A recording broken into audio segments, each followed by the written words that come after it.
নমস্কার বন্ধুরা, সম্পাস ডায়েরিতে আপনাদের সকলকেই স্বাগত। আশা করি ভালো আছেন। তো আমরা লোকাল ট্রেনে করে প্রথমে চলে গেলাম শালিমার এবং সেখান থেকে পুরী যাওয়ার উদ্দেশ্যে ট্রেন ধরে নিলাম। এটা ছিল ট্রেন আমাদের। ট্রেনে রাতে আমরা গান করেই প্রায় কাটিয়ে দিয়েছিলাম, একটুখানি ঘুমিয়েও নিয়েছিলাম। গানের আসরটা ঠিক এইরকম বসেছিল। সূর্যের আলো তাই নিভে গিয়েছিল, নিজের ছায়ার পিছে ঘুরে ঘুরে মরি মিছে।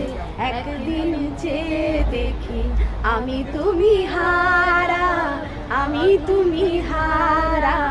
আমার প্রশ্ন করে দিল ধ্রুব তারার কত তারা, রব দিশাহারা, রব দিশাহারা।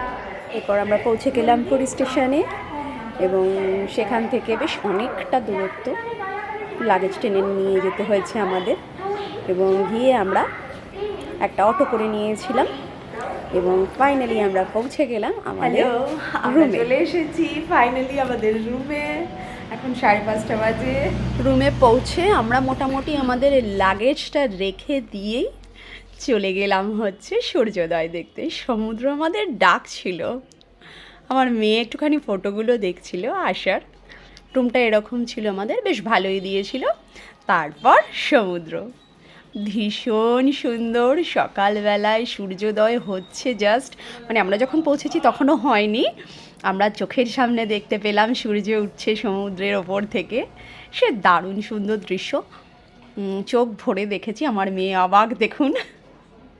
ওকে আরও একবার নিয়ে গিয়েছিলাম পুরীতে, তখন ছোট ছিল, এখন বড় হয়েছে। তো পুরীর ঢেউগুলো ভীষণ বড় বড়, ভীষণ সুন্দর, ভীষণ এনজয় করেছে সকালবেলা। তো তাই আমরা পুরোটা ভিজিনি, শুধু পায়ের পাতাটাই একটু ভিজিয়েছি। দেখুন কি সুন্দর আকাশ, লাল হয়ে গেছে, মানে সূর্য উঠবে।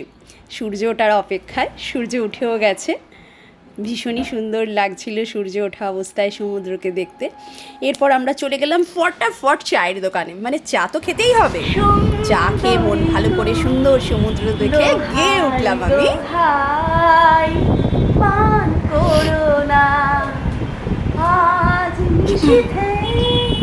কাছে